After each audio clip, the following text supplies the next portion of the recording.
ভাই কি মুড়ি খাচ্ছেন? গরম মুড়ি খাচ্ছি। গরম মুড়ি, এটা মাত্র এখান থেকে নিয়ে আসছেন, কেমন স্বাদ? আলহামদুলিল্লাহ ভাই, মুড়ির স্বাদ আলহামদুলিল্লাহ ভালো। ভাইকেও দেখতে পাচ্ছি ভাই আসলে মুড়ি খাচ্ছেন, তো কেমন স্বাদ কেমন? ভাই অনেক সুস্বাদু স্বাদ। ভাই কখন আসছেন এখানে? ভাই আমি তো আসছি ভাই 12টার দিকে। 12টার দিকে? এতক্ষণ কি করলেন? বসেছিলাম মুড়ি ভাজবে, আচ্ছা, এই অপেক্ষায় বসেছিলেন।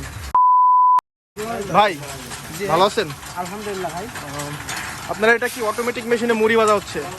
জি ভাই, এটা মানে আমরা এতদিন দেখে আসছি যে গ্রামের মা চাচিরা আর কি মুড়ি ভাজতো, কিন্তু এখানে এই সিস্টেমটা দেখতেছি ভিন্ন। এটা কি মানে আগে থেকেই প্রচলিত না নতুন কোনো বিষয়? এটা আজ থেকে 10 বছর আগে এটা আমি দেখেছি, তাই এখান থেকে আপনার কুষ্টিয়া থেকে মেশিনটা আমি নিয়ে আসছি। ঠিক আছে। আচ্ছা, এটা কি আপনি নিয়ে আসছেন? জি জি, এটা আমি। আপনার বাসা কি কুষ্টিয়া? জি, আমার বাসা কুষ্টিয়াতে। আচ্ছা, কুষ্টিয়া কোথায় বাসা আপনার? আমার কুষ্টিয়া খোকসা থানাতে। আচ্ছা, তো ওইখান থেকে আপনি এই মেশিনটা এখানে নিয়ে আসছেন।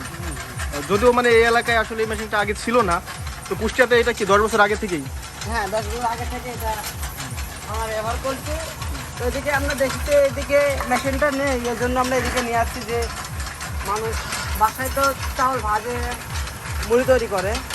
আমরা এখন বাসাটা ওটা অফ রাখি, মানে এখন মানুষ তো সুখ করতে চাই, এই জন্য বাসায় আর কেউ কষ্ট না করে সবাই এখানেই আসে। হ্যাঁ, মানে বর্তমান মানুষ তো মানে একটু কাজকর্মে মানে কম করতে চায়, কিভাবে সুবিধা মানে উন্নত জীবনযাপনের যেটা ছোঁয়া লেগেছে ওইখানে আর কি কিভাবে কম খাটুনিতে বেশি কাজ করা যায় সেরকম চিন্তা ভাবনা। তো সেই দিক থেকে আপনাদের এই উদ্যোগ, তাহলে এইটা আপনারা যে এই যে এখানে এটা কিসে, এটা চালিত হচ্ছে কিসের মাধ্যমে? এটা ভাই কারেন্টও লাগে, আবার হচ্ছে আপনার এই যে খড়ি দিতে হয়, যেটাকে এক একটা জেলায় আঞ্চলিক ভাষা লাকড়ি বলে, তো খড়ি বলে, তো চলা বলে, বুঝছেন? হ্যাঁ, এটা ওটাও দিতে হবে, আগুন জ্বালাইতে হবে, আবার কারেন্টও প্রয়োজন হবে। আচ্ছা, এই যে আগুন জ্বালানোর জন্য যেমন এখানে একটা আপনারা লাগাইছেন, এটা কি মোটর? বলোয়ার বলে, বলোয়ার। ও, এটা কি বলে ভাই? এটা হচ্ছে বলোয়ার ভাই। ও আচ্ছা, এটাকে হাওয়া দেওয়া হয় ভাই। মানে হাওয়ার মাধ্যমে আগুনটা আর কি এটা করে। কাঁচা খড়ি তো, হাওয়া দিলে কাঁচা খড়িও জ্বলবে। ও আচ্ছা আচ্ছা, আসসালামু আলাইকুম ভাই, জি বলেন। ভাই ভালো আছেন? জি আলহামদুলিল্লাহ, আল্লাহ রাখতে ভালো ভাই। আচ্ছা, আমাদের মূলত আমরা দেখতে পাচ্ছি যেটা আসলে কয় ধাপে সম্পূর্ণ হচ্ছে? এটা আসলে 3 ধাপে সম্পূর্ণ হচ্ছে, ফার্স্ট ধাপ, সেকেন্ড ধাপ এবং থার্ড ধাপ। আচ্ছা। প্রথমে হচ্ছে এখানে আমরা যে চাউলটা আগে আছে সেই চাউলটা এখানে দিচ্ছি, প্লাস হচ্ছে লবণ পানি মিক্স করে দিতে হবে। শুধু চাউল আর লবণ পানি? জি, চাউল আর লবণ পানি, তাছাড়া আর কিছুই না? এখানে আর কিছু দেওয়া হচ্ছে না। চাউল লবণ পানি যখন এখান থেকে মানে চাউলটা গরম করে ছেড়ে দিচ্ছে, চাউলটা শুকাচ্ছে, তখন আবার এটা পাল্টায় দিচ্ছে। আচ্ছা, মানে ওইখান থেকে উঠাই না এখানে দিচ্ছে? এখানে দিচ্ছে, জি। দেন তারপর যখন এখানে মিডিয়াম গরম হয়ে যাচ্ছে, চাউল ভাজা প্রায় মানে কাছাকাছি চলে যাচ্ছে, তখন এটা দিয়ে সম্পূর্ণ চাউলটা ভেজে নিচ্ছি। আচ্ছা, এখান থেকে ভাজার পরে ঠিক এখান থেকে উঠাই আমরা মুড়ি তৈরি করছি। জি, আমাদের দেখেন আমি দ্বিতীয় ধাপে চাউলটা ভাজার জন্য চাউলটা পাল্টাই দেওয়া হচ্ছে। এটা 3 ধাপে পাল্টাই দিতে হয়। পাল্টাই দেওয়া হচ্ছে।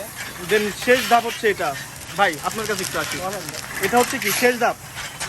এই যে এটা কি মুড়ি তৈরি হয়ে গেল, মানে এখানে দেওয়া মাত্র এটার মধ্যে কি গরম বালি? বালি হচ্ছে, আচ্ছা, বালিতে আপনার দিলে পরে এই যে মুড়ি হয়ে যায় আপনার। আচ্ছা ভাই, আরেকটা বিষয় যে এই যে মেশিনটা, এটা মানে সেটআপটা, এটা আসলে কেমন, খরচ কেমন কি? এটা আপনার নতুনটা কিনতে গেলে 1,35,000 টাকা নেবে। এটা সম্পূর্ণ সেটআপ সহ? জি জি, এখানে এসে মানে সেট আপ করে দিবে, শুধু খালি 5,000 টাকা দিবেন মিস্ত্রিকে, ওনাকে কোনো বাড়তি বেতন দেওয়া লাগবে না। যতদিন লাগে আপনাকে সেট আপ করে দিবে, ওনারাই সেটআপ করে দিয়ে যাবে। সেটআপ করতে কয়দিন লাগে? 1 সপ্তাহ লাগে।